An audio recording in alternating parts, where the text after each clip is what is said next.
Good morning. It's a crisp cold morning here in near to Granada in a little village called Las Gabias, and we're going to see the Roman crypt, the excavation site that's behind me.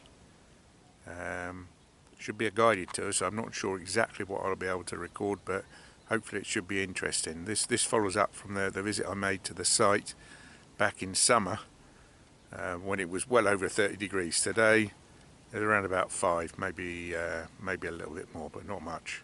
Anyway, this should be interesting, hopefully. Cheerio. So this is the excavation site. You can see a dome sticking out of the ground there. Well, we'll be going to the insides of that. In the background here we've got Sierra Nevada, which has got a nice cap of snow. I don't think you'll be able to see it very clearly. I can't see it because the sun is just blinding me. On the right there's a nice mural showing the discovery of the place back in the day, many years ago. It was uncovered by a farmer tending to his fields, and he found something and scratched away. Again, the sun is quite strong, even though it's very early in the morning. Ya sabemos que pone Baptistery, ya lo sabemos. Hay mucha gente que me dice que va a pasar con el cartel, que si lo van a quitar de ahí. Hay un muchacho que me dijo que si lo quitan, que quiere llevárselo. Es que forma parte de la historia del yacimiento. Lo van a quitar. ¿Cuándo? No se sabe. Hay un muchacho que me dijo que se lo quería llevar para hacer una tabla de skate, incluso. No se puede perder, claro. No se puede perder. Yo creo que, bueno, es patrimonio ya. No llega a ser arqueológico, pero casi. Efectivamente, ya como el Homo, ya no se puede tocar, ¿no? Sí, eso ya lo quitarán, porque entre otras cosas es información errónea, no es un baptisterio, pero bueno, más allá de que deje testimonio de... Pero cualquiera le decía a la canita que no era baptisterio.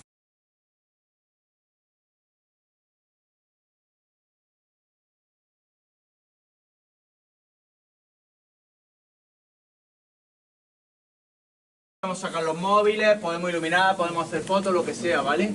Si nos fijamos, a medida que vayamos entrando, cada uno de los tragaluces tiene exactamente lo que les he comentado, una diagonal que asciende hasta la superficie con una gran lasca de piedra en la parte superior, ¿vale? Y nos fijamos que los dos primeros están parcialmente excavados. Y ahora al pasar... ¿Veis? ¿Y el cofre dónde está? Ahora lo tenemos de la puerta, lo tenemos ahí a la mano izquierda.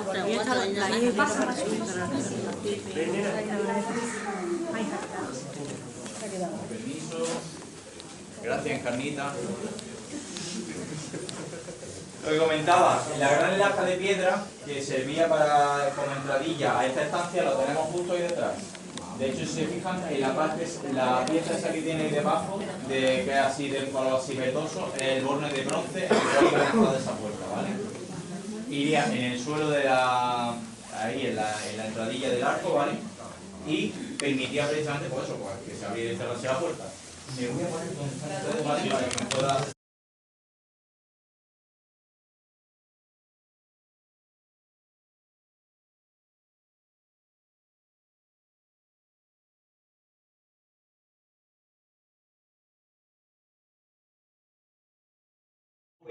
Había una capa de opus igninum que impedía que la humedad de regar esos jardines que había en superficie por encima de la bóveda se filtrase, afectando a la estructura que había debajo. Toda esta gente tenía perfectamente estudiado todo esto, ya digo, la villa estaba por encima de todo el piso pórtico. El piso pórtico estaba, pues, donde está ahora mismo.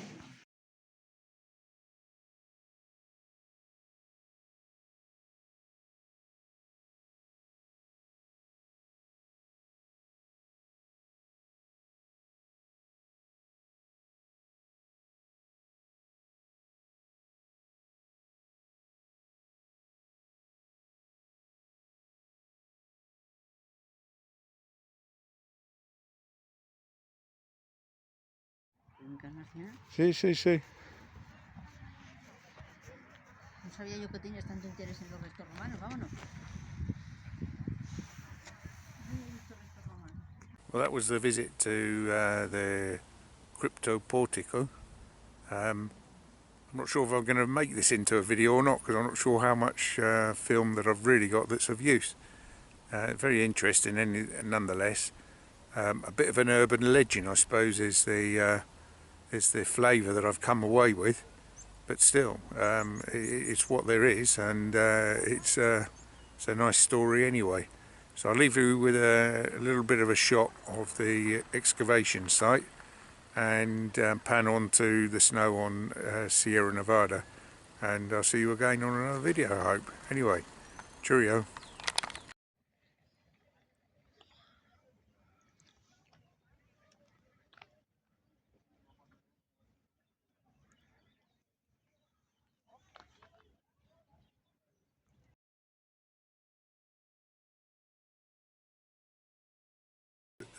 This is a little bit of the story that I was hoping to capture on the visit. Unfortunately, as you've probably seen in the videos, it's quite a small place, and there was something in the order of 40 or 50 people, so it was almost impossible to take much film that was of a good enough quality because of all the people or because of the varying light. Anyway, so here's a little bit of the story that was recounted to us by the archaeologist who took us round. Quite interesting, really, and I think I alluded to it in the sign off on the actual visit.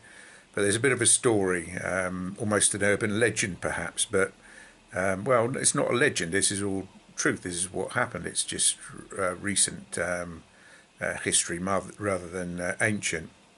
So the crypto or the crypt portal was discovered in 1920 by a farmer, Francisco Serrano Rodriguez was his name, and he started to excavate the site, believing that it might be a mine.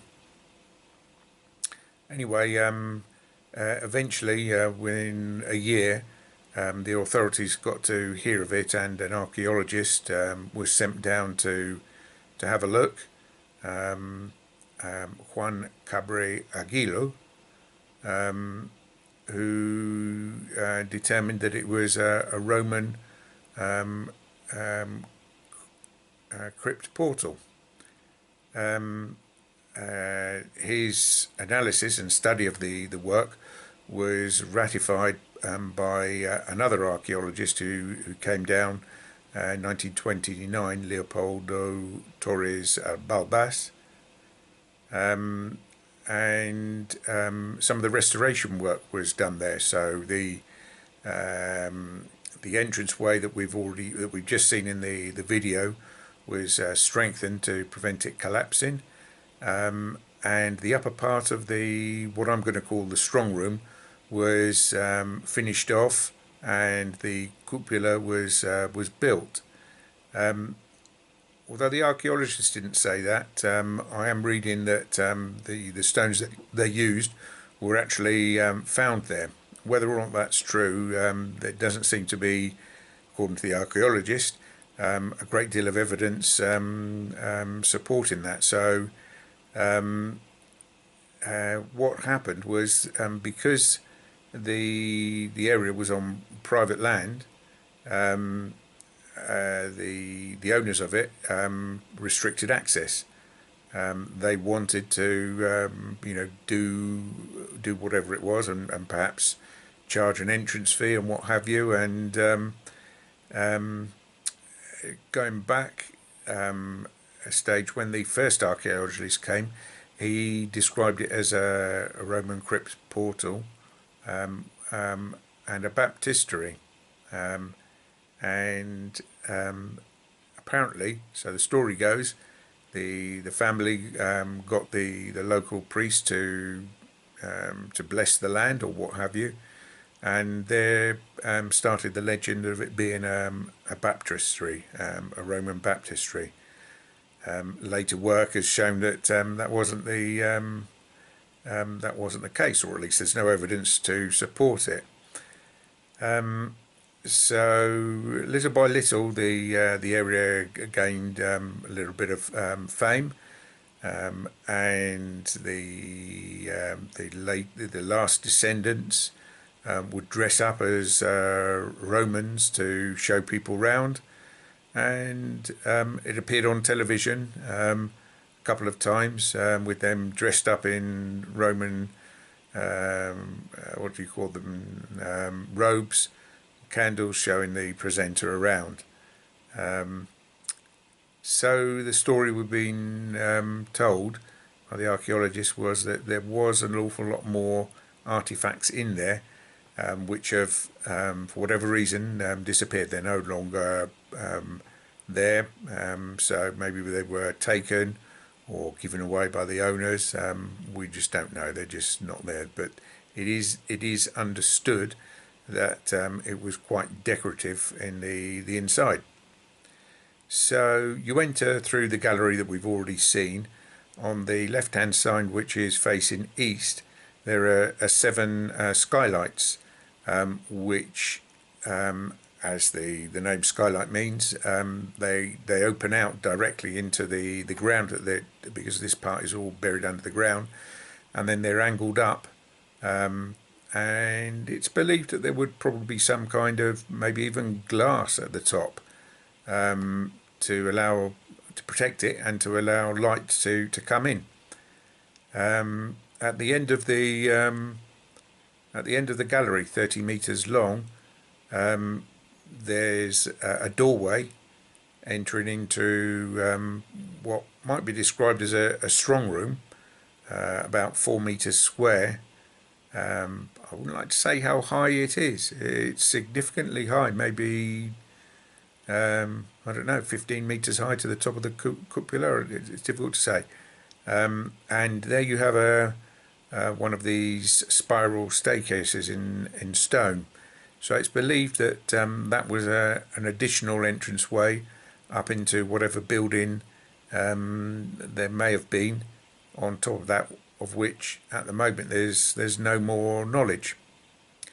So it wasn't a baptistery. It's believed that it was used as a vault for storing. Well, one could imagine that it may well have been storing whatever they were cultivating in the region. The building at the end of the corridor, what I'm terming a strong room, maybe there was something more valuable that was there. This is just really speculation. But the archaeologist indicated that there was, in the other direction, in line with it, another crypt portal, identical, although I'm not sure quite what that's based on. The whole site is quite a significant Roman villa. As we've already seen in some of the pictures, there's a number of places where excavations have taken place, and you can see